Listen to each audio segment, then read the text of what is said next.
Hello दोस्तों, मैं मनोज कुमार आज आपको कराने जा रहा हूँ क्लास 10th का chapter number first real number, जिसे हिंदी में वास्तविक संख्या के नाम से जाना जाता है।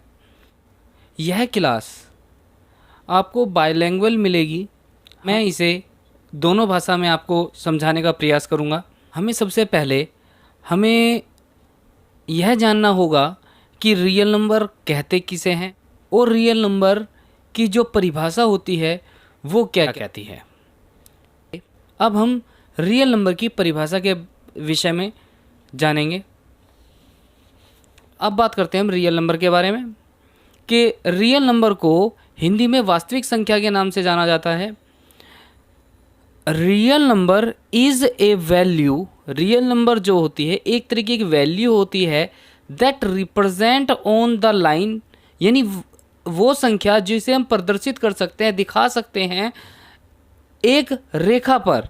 It's denoted by symbol R, और इसे रिप्रेजेंट किया जाता है, दिखाया जाता है, डिनोट किया जाता है आर से। अब हम अपने भाषा में समझने का प्रयास करते हैं कि वास्तव में रियल नंबर होता क्या है। मान लेते हैं हमें एक बॉक्स दिया हुआ है, ये बॉक्स है, ये हमने बॉक्स ड्रॉ करा। हमारी राइट डायग्राम पे मत जाइएगा। तो ये मान लिया हमने एक बॉक्स बना लिया। अब इसमें मान लेते हैं ये बॉक्स पूरा का पूरा जो है एक तरह से एक रियल नंबर है, रियल नंबर, ठीक है जी। अब इसमें हर तरीके के नंबर यहाँ पर रखे हुए हैं। हर तरीके के कौन कौन से? Even number, odd number, prime number, composite number, coprime number, etcetera.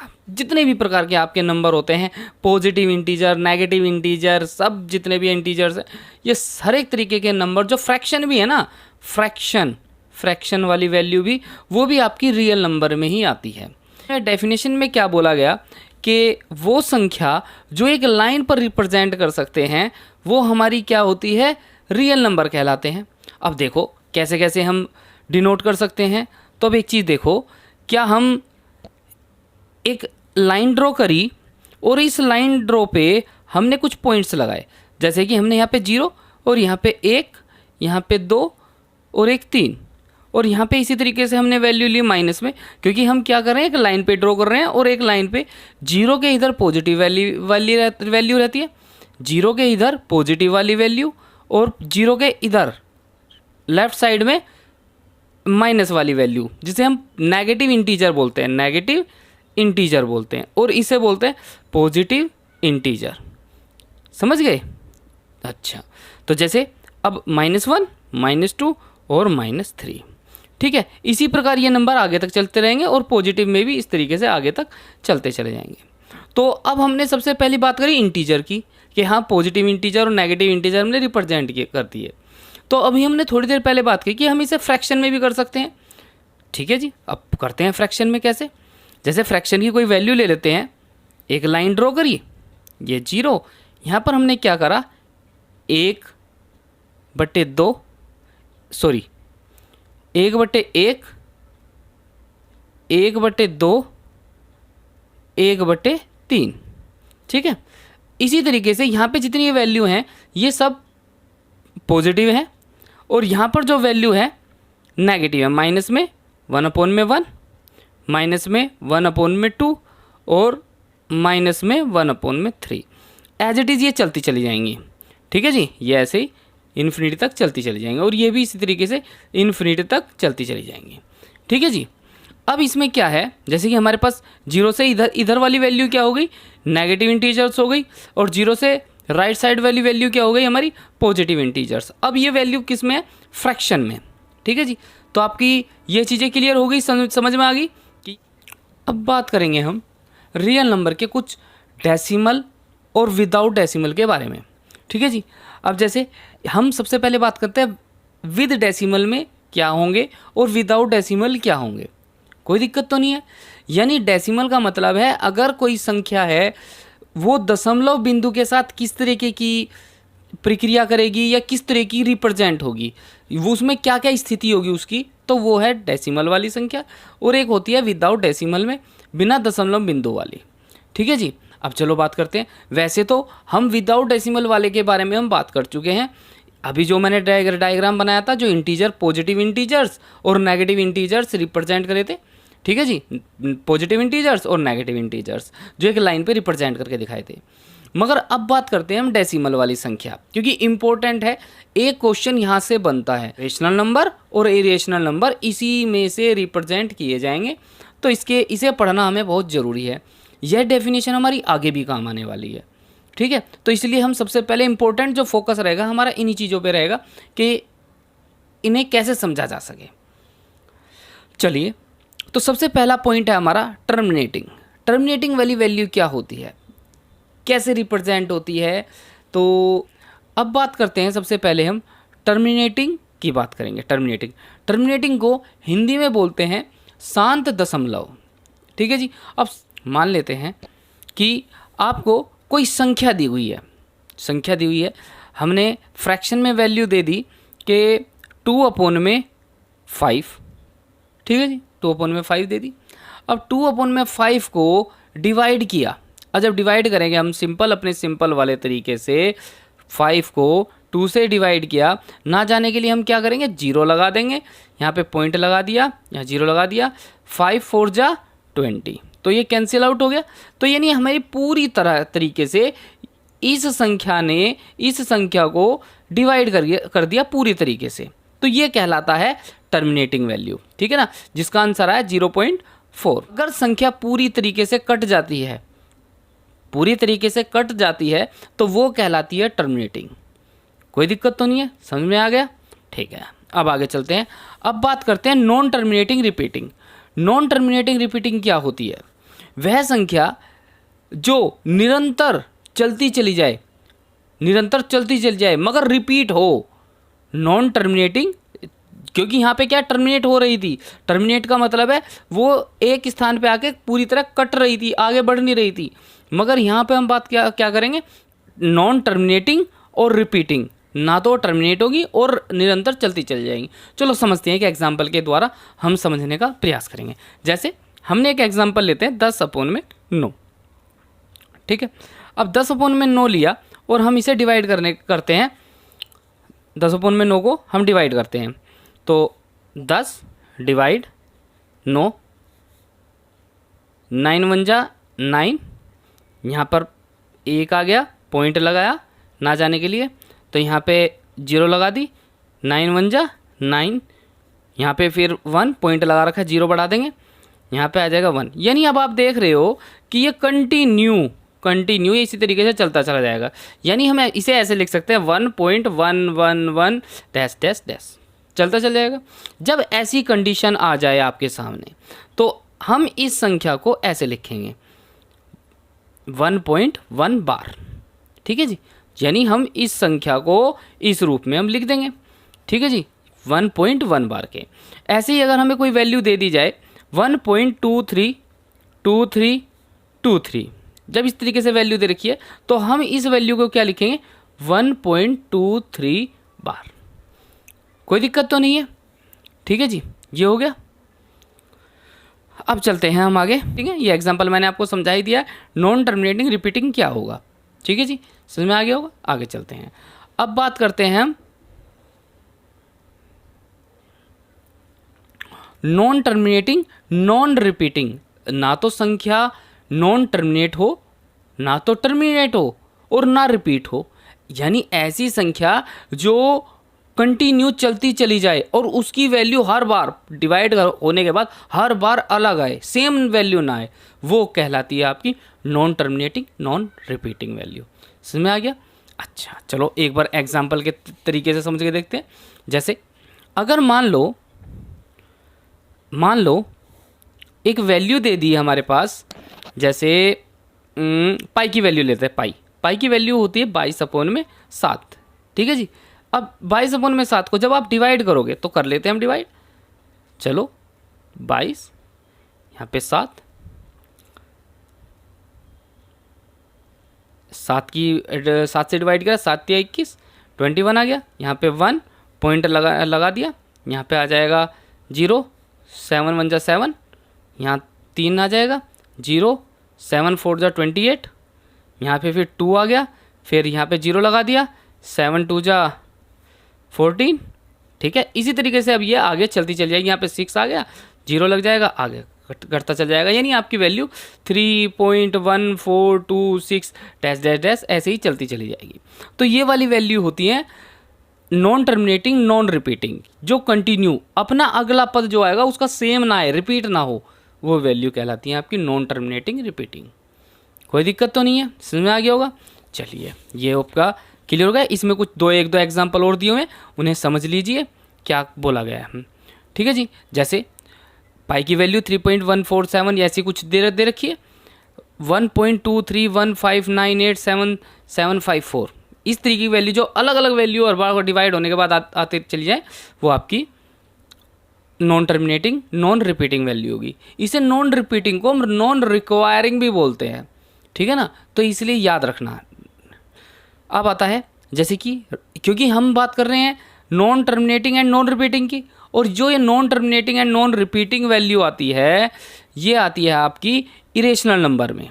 Irrational number में तो इरेशनल नंबर को हम √2 √3 √5 इस तरीके से वैल्यू से रिप्रेजेंट करते हैं। तो ये जितने भी वैल्यू होती हैं, इन्हें रूट में जो प्राइम नंबर से रिप्रेजेंट किया जाता है, क्योंकि प्राइम नंबर कौन सी संख्या होती है, 2 3 5, वो संख्या जो केवल अपने टेबल से कटे, किसी और अन्य टेबल से ना कटे, वो हमारी प्राइम नंबर होते हैं।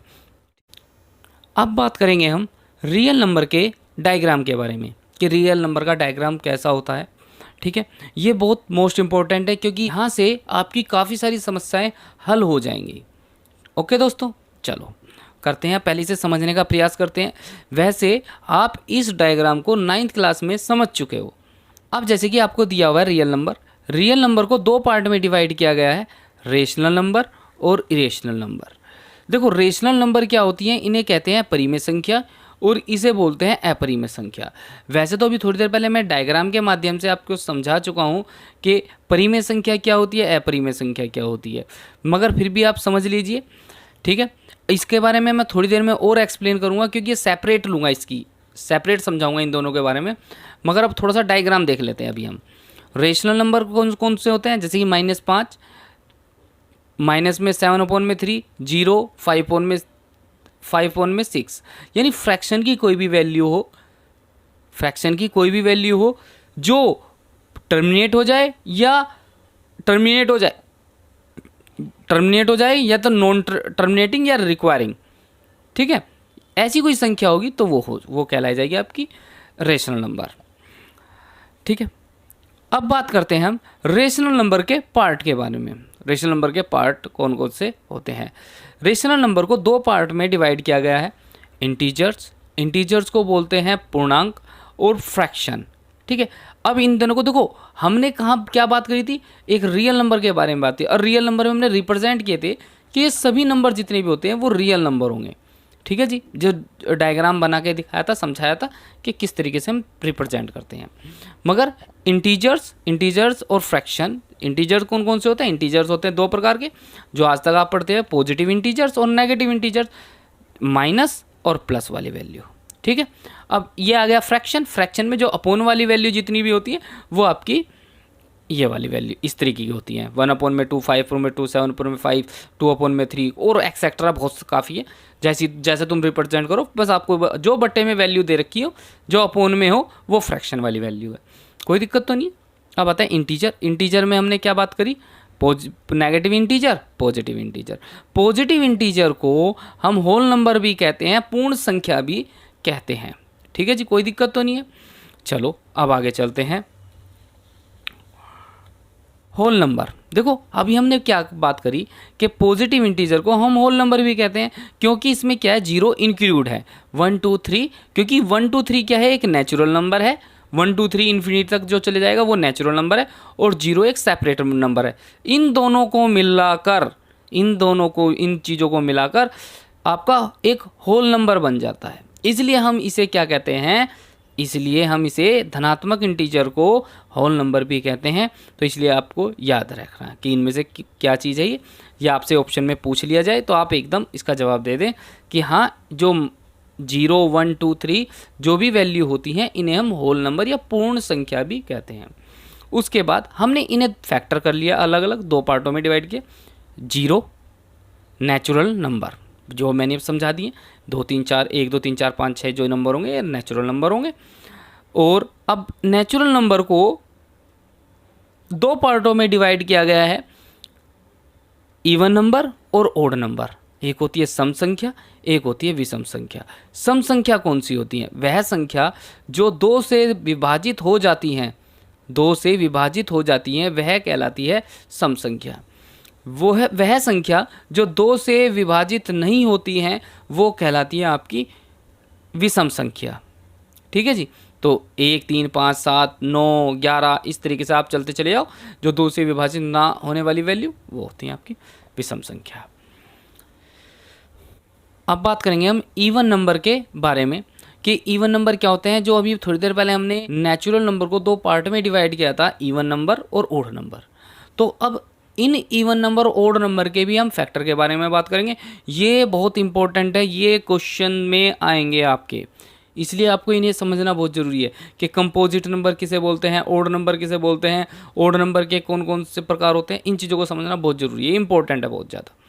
ओके, चलो, जैसे इवन नंबर है, इवन नंबर को बोलते हैं प्राइम नंबर, जिसे अभाज्य संख्या बोलते हैं। ठीक है जी। अभाज्य संख्या कौन सी होती है?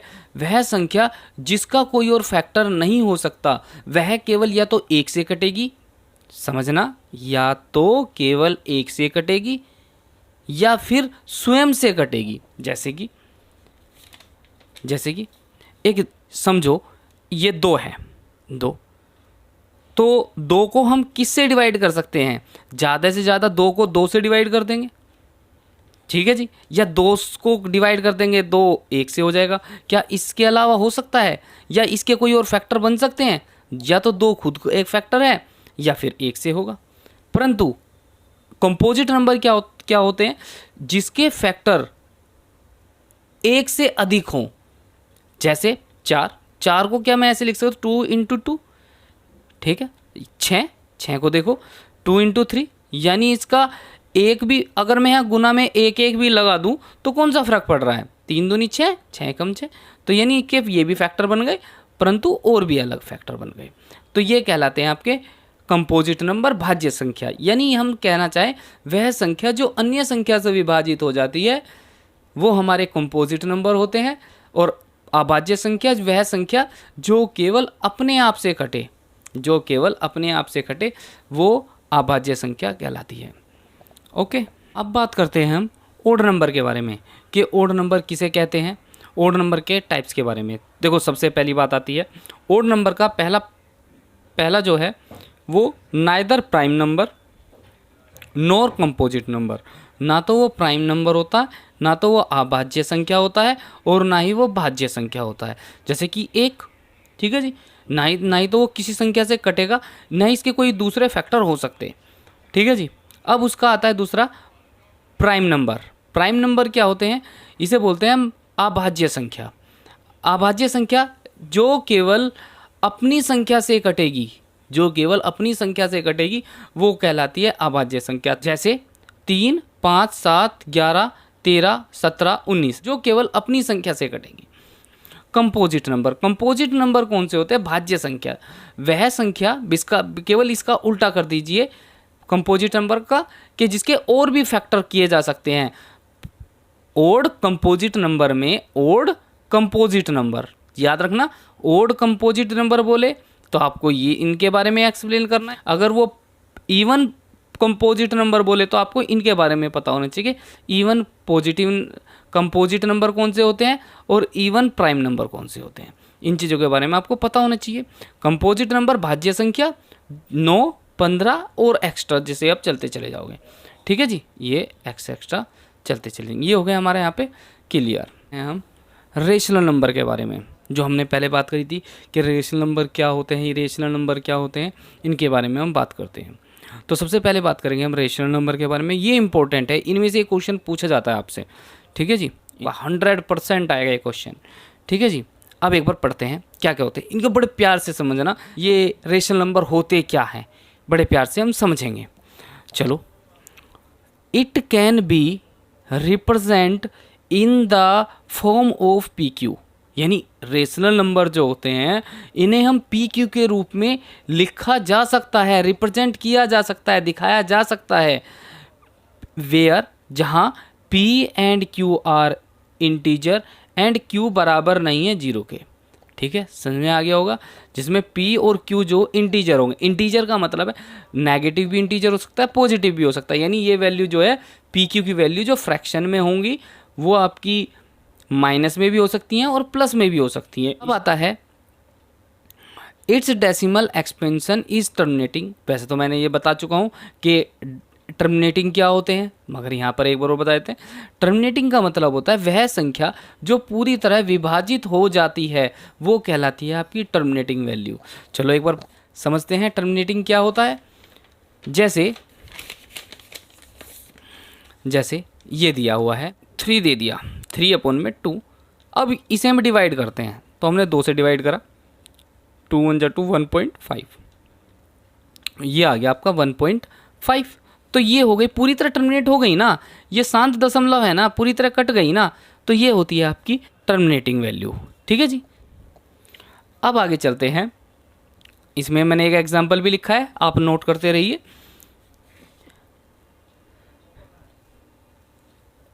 थर्ड पॉइंट आता है it's decimal expansion is non terminating और रिक्वायरिंग या रिपीटिंग डेसिमल, यानी इसका मतलब ये कहने का है कि वह संख्या, वह वैल्यू, वह दशमलव में जो संख्या आएंगी वो जो नॉन टर्मिनेटिंग हो परंतु रिपीटिंग होती चली जाएं, यानी हमेशा दशमलव के बाद वही संख्या रिपीट हो, वो कहलाती है आपकी नॉन टर्मिनेटिंग रिक्वायरिंग। ओके, चलो एक बार समझते हैं। जैसे कि हमें कोई वैल्यू दे दी है 10/3, 10/3 दे दिया। अब हम इसे डिवाइड करते हैं, तो डिवाइड करेंगे 10, 3 3 जा 9, यहाँ पे 3 आ गया, सॉरी यहाँ पे 9 आ जाएगा, यहाँ पे 9 आ गया, 1 आ गया, पॉइंट लगाया, यहाँ 0, 3 जा 9, यहाँ पे 1 आ गया, यानी अब यहाँ पे 0 लगा दिया तो यहाँ फिर 3 से चला जाएगा 9, तो ये वैल्यू जो है 3.333 इसी तरीके से चलती चली जाएगी। तो ये होती है नॉन टर्मिनेटिंग एंड रिक्वायरिंग। ठीक है, समझ में आ गया होगा। ओके, चलो अब जैसे कि हमने कुछ एग्जांपल्स दिए हुए हैं, इन एग्जांपल को समझ लीजिए। जैसे एग्जांपल में 0.1234 यानी इसमें क्या 234 रिपीट हो रहा है, तो हमने केवल 234 पे ही बार लगाया है। अब जैसे यहाँ पे कोई एग्जांपल दिया हुआ है 1.333, तो यानी 33 जो है वो रिपीट हो रहा है, तो 1.3 बार हो गया। तो ये हो गया क्लियर, समझ में आ गया। अब आता है आपका इरेशनल नंबर, जिसे हम बोलते हैं अपरिमेय संख्या।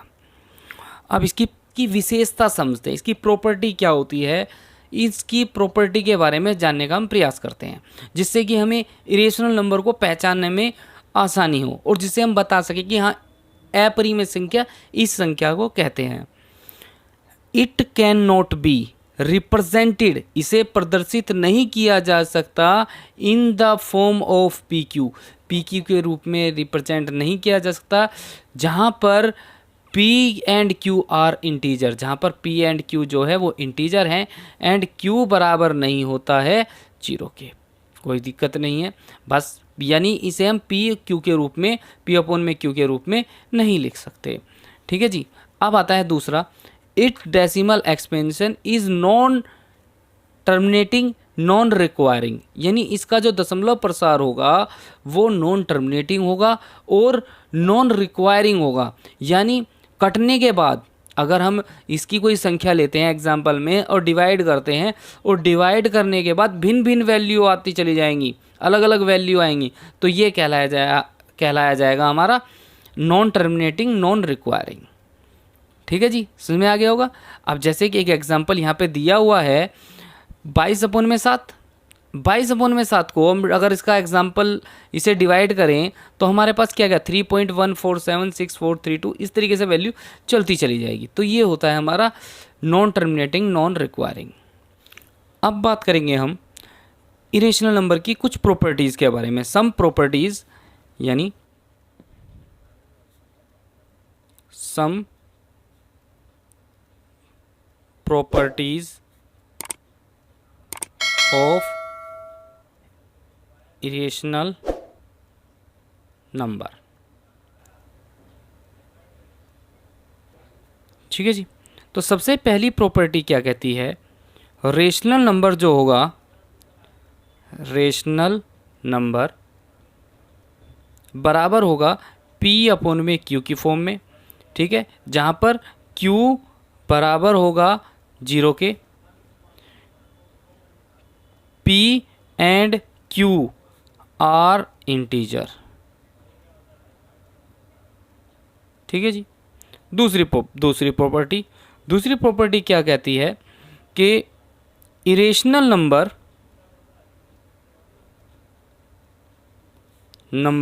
बराबर नहीं होता है P/Q के, Q बराबर होता है 0 के। सॉरी, Q बराबर नहीं होता है 0 के। ठीक है जी। अब उसके बाद आता है P and Q are integer, जहाँ पर P एंड Q जो हैं वो इंटीजर्स हैं।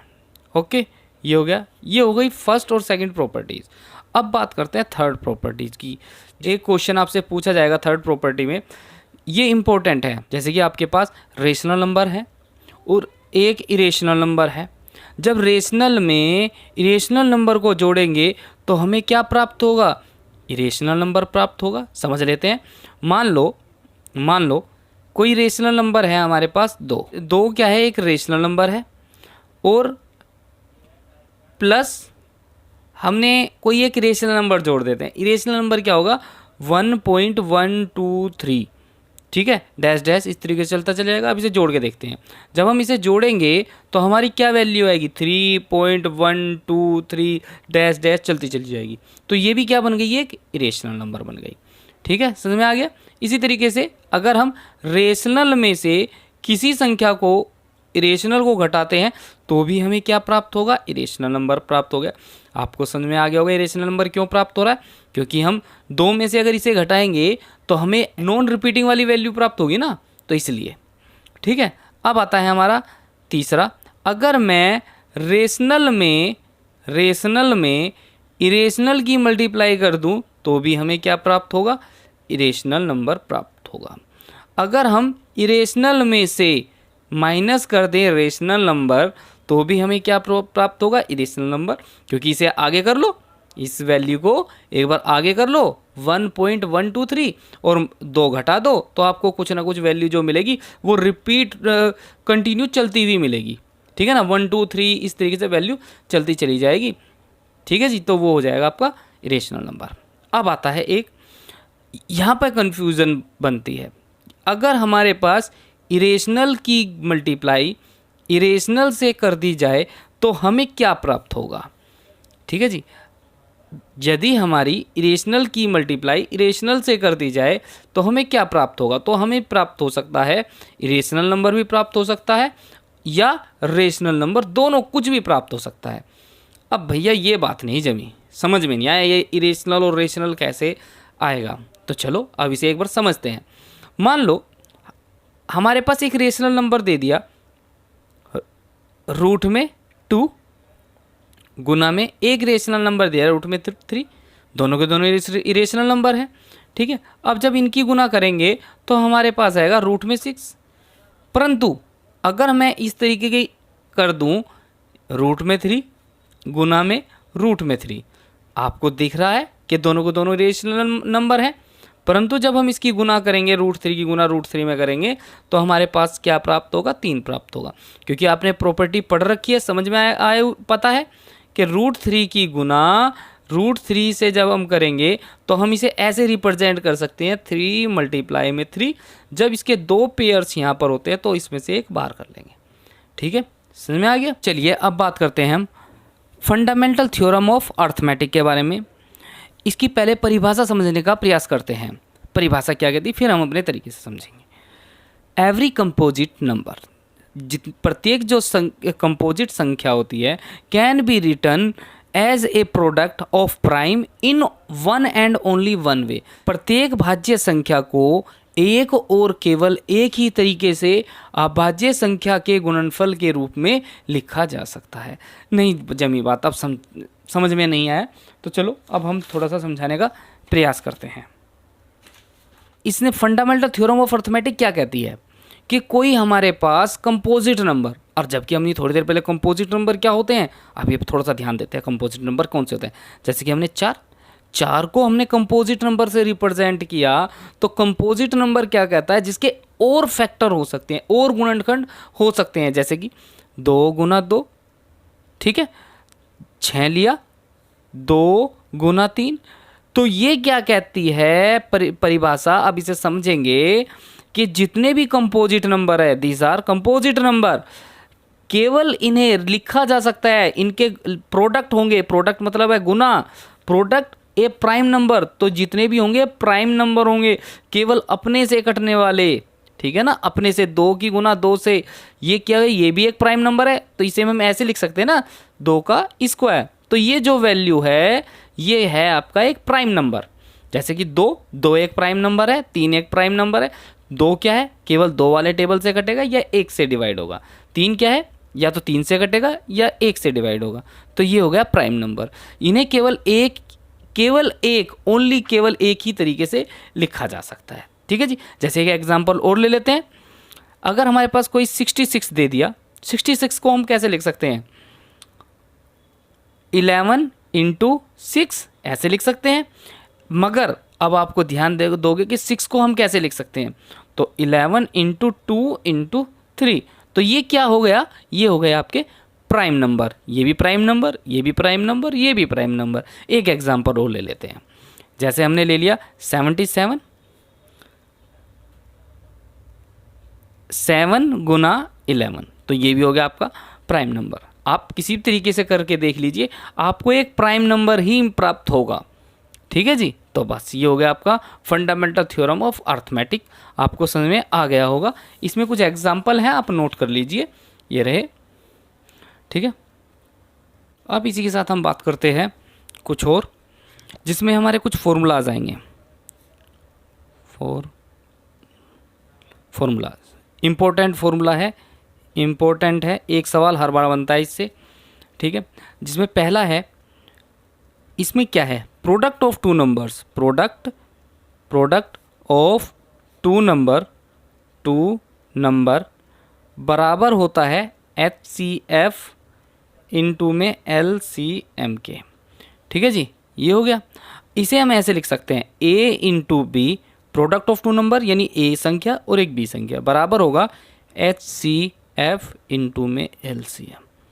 अब आपसे इन्हीं सवालों में आपसे क्या पूछा जाएगा कि कभी HCF निकालने के लिए बोल दिया जाएगा, या कभी LCM निकालने के लिए बोल दिया जाएगा, या कभी इसकी एक संख्या दे देगा, दूसरी संख्या निकालने के लिए बोल देगा और कह देगा HCF और LCM ये है, HCF LCM ये दे रखे हैं और इनमें से एक वैल्यू निकालिए। तो आपको कोई दिक्कत नहीं, कुछ भी बोले तो आपको ये फंडा याद रखना है, आपको बड़ी आसानी से आप निकाल लोगे।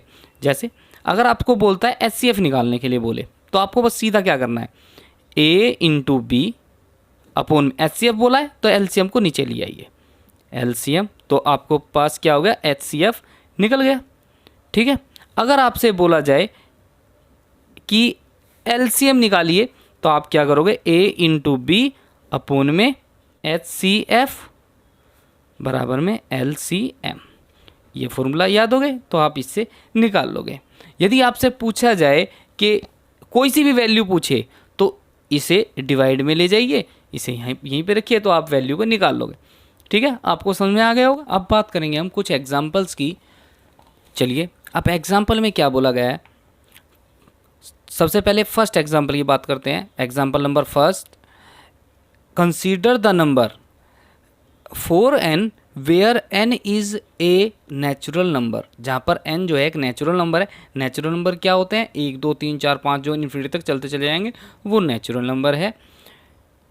Check whether there is an value of n. तो हमें क्या करना है, कोई एक value, any value of n, n की कोई एक वैल्यू निकालनी है, for which four n ends with the digit zero. यानी इसमें बोला गया है कि अंत की वैल्यू, एंड की जो वैल्यू है वो हमारी जीरो आ जाए, वो बताइए वो कौन सी होगी। चलो, तो सबसे पहले हम थोड़ा सा एक भी समझने का प्रयास करेंगे कि जो एंड की वैल्यू होती है उसे आने के लिए हमें क्या चीज़ चाहिए। सबसे इम्पोर्टेंट बात आती है, एंड की वैल्यू कब आ सकती है। जब एंड की वैल्यू लानी है तो हमें क्या क्या कंडीशन होनी चाहिए। यदि ये वाली कंडीशन हो तो 2 × 5, 2 × 5 होगा तो आपका क्या आ जाएगा 10, तो एंड की वैल्यू क्या हो गई 0, ये वाली कंडीशन होगी। मगर आप एक गौर से देखो, आपके दिमाग में ये आ रहा होगा कि सर हम ये भी तो कर सकते हैं 2 × 10, ठीक है 2 × 10 कर सकते हैं, मगर आपको इसकी गुना करोगे तो 20 आ जाएगा। तो कोई बात नहीं, ये भी आ रहा है, मगर आप एक गौर से देखो इस 10 में ऑलरेडी ये वाले फैक्टर हैं, ठीक है ना, 2 × 5 के।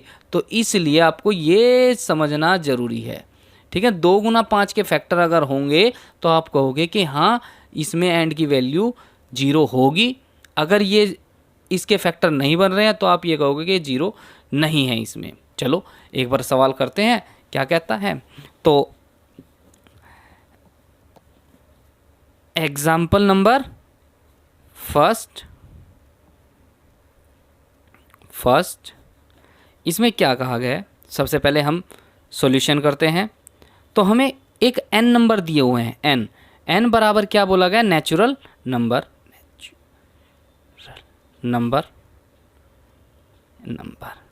अब नेचुरल नंबर कौन कौन से होते हैं, 1 2 3 डैश डैश डैश, इस तरीके से चलते चल जाएंगे इन्फिनिटी तक। तो ये होंगे हमारे नेचुरल नंबर। मगर सवाल में क्या बोला गया है, 4n बराबर हमें लास्ट की डिजिट जो है वो 0 आ जाए, ठीक है जी। तो अब हमारे पास हम क्या गया 4n है, तो हम n की जगह हम क्या लगेंगे 1, n की जगह हमने क्या रख लिया 1 रख लिया। तो जब 1 रखेंगे तो 4 ही आएगा इसका, क्योंकि 4 की पावर 1 से करेंगे 4 आ जाएगा। अब n की जगह हमने रखा 2, तो 4 × 4 16 आ जाएगा, 4 की पावर 3, 4 की गुना जब 3 से करेंगे 4 चौक 16, 16 चौके 64, 64 आ जाएगा।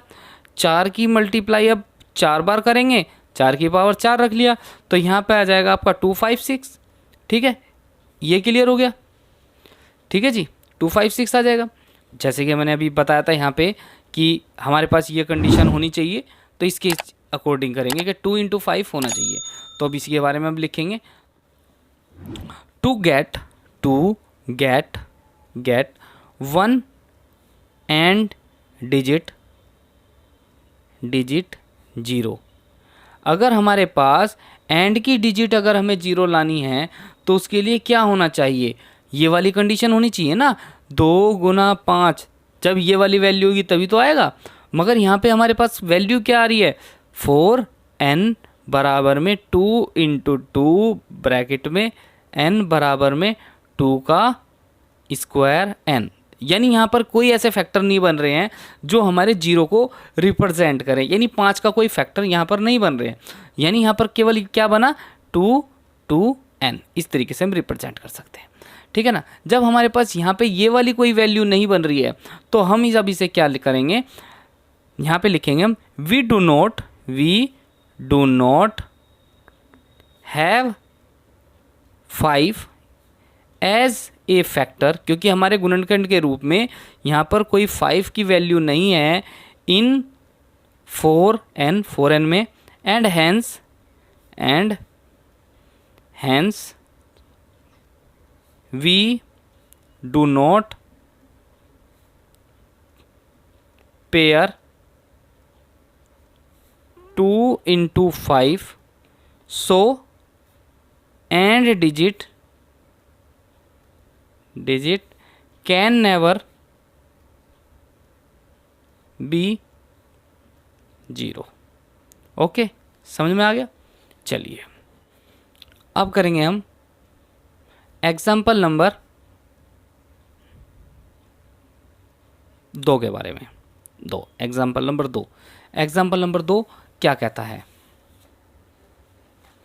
चलिए देखिए अब एग्जाम्पल नंबर 2 पे पढ़ते हैं। Find the LCM and HCF of 6 and 20 by prime factorisation method. Prime factorisation method के द्वारा हमें इसके एलसीएम और एचसीएफ निकालने हैं। चलो अब इस सवाल को करते हैं। यहाँ पे आता है आपका सॉल्यूशन।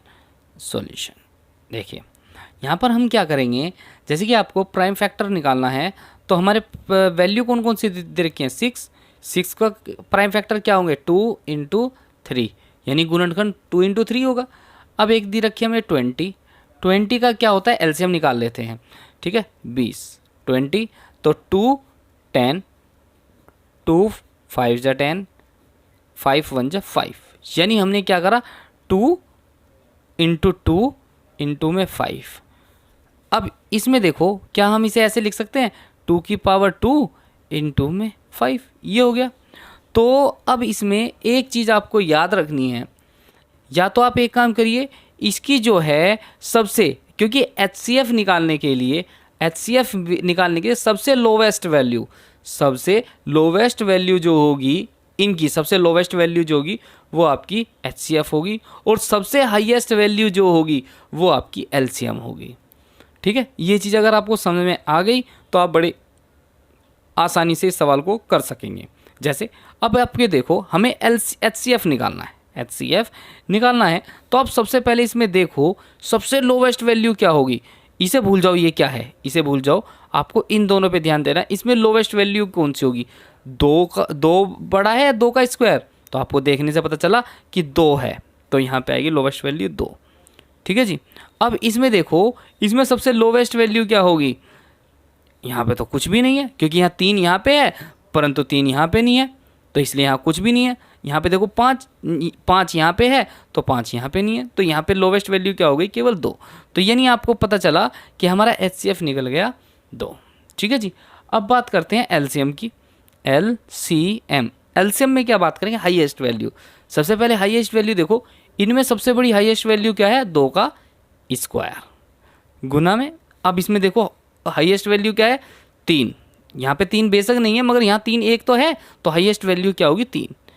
अब यहाँ पे देखते हैं, यहाँ पे हाईएस्ट वैल्यू क्या है 5, इसमें और इसमें, तो 5 है तो 5 लिख लेते हैं। तो अब इसकी गुना करते हैं, 2 दूनी 4, 4 तिया 12, 12 की मल्टीप्लाई जब हम 5 से करेंगे 12 पंजे 60, तो ये आ गया आपका 60।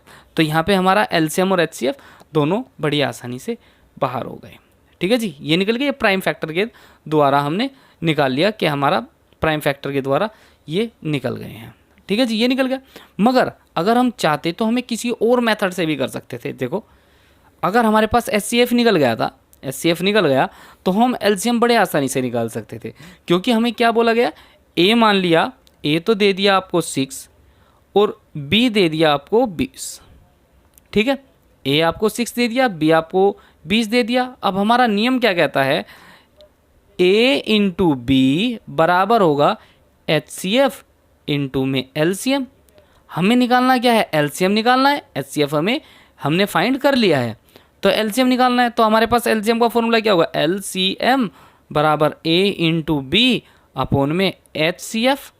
चलो जी, बराबर का साइन लगाया, ए इंटू बी क्या दे रखा है 6 इंटू में 22 अपोन में 2 से काटा तो यहाँ आ जाएगा 10, यहाँ पे आ जाएगा आपका 60। तो आपको बड़ा आसानी से यहाँ निकल गया एलसीएम।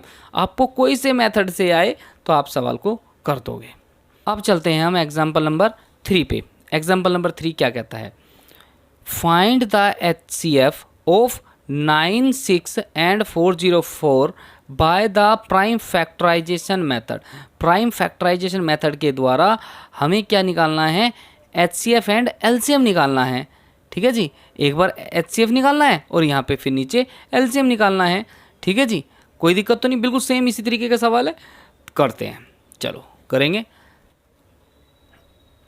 एग्जाम्पल नंबर 3, तो यहाँ पे आता है हमारा सॉल्यूशन में क्या है, एक वैल्यू दी हुई है आपको ए बराबर दे दिया आपको 96,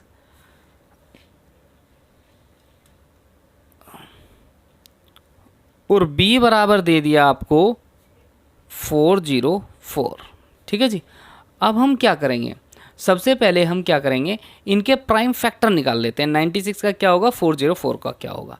तो चलो यही हमारा एलसीएम वाला तरीका, इसमें हम प्राइम फैक्टर निकालते हैं। 96 का निकालते हैं तो यहाँ 2 4 8, 2 से 2 2 जा 4, 2 4 जा 8, 24 आ गया।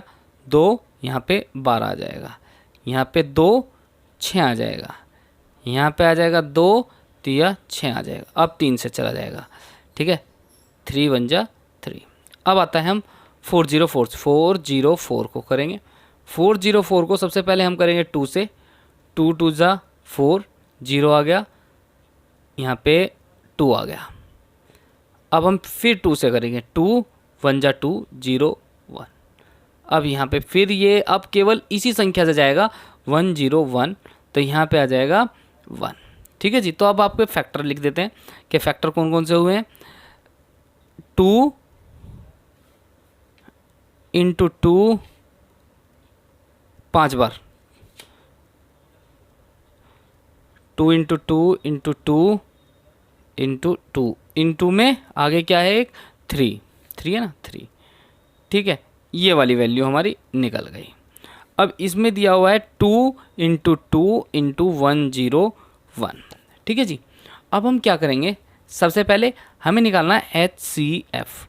HCF क्या होगा, इन दोनों में जो सेम वैल्यू होगी, ये सेम वैल्यू जो होगी, ये 2 गुना 2, यहाँ पे 2 है, यहाँ पे 2 है, तो ये आ जाएगा आपका HCF। ये आ गया आपका 4। ठीक है जी, HCF निकल गया आपका 4। तो आपको यहाँ एक और तरीका बताया था मैंने, लोवेस्ट पावर। यहाँ पे हम क्या करेंगे, लोवेस्ट पावर चेक करेंगे। तो यहाँ पे 2 की पावर 2 है, यहाँ की 2 की पावर 5 है, क्योंकि यहाँ 2 की पावर 5 दी हुई है, और यहाँ पे दे रखी है 2 की पावर 2। तो सबसे कम वाली पावर किसकी है, ये वाली, तो 2 की पावर 2। तो यानी 2 की पावर 2 करेंगे तो 2 दूनी 4। तो ये आपका आंसर आ गया। ठीक है जी। अब निकालते हैं हम LCM। LCM के निकालने के लिए हम क्या करेंगे, हमारे पास वही फॉर्मूला आएगा जो हम पहले निकाल चुके हैं कि A इंटू बी अपॉन में HCF। सीधा, कोई दिक्कत तो नहीं है। अब A इंटू बी क्या दे रखा है, 96 इंटू में 404 अपॉन में HCF क्या है, 4 से इसे काट देते हैं, ये आ जाएगा 101। ठीक है। अब हम क्या करेंगे,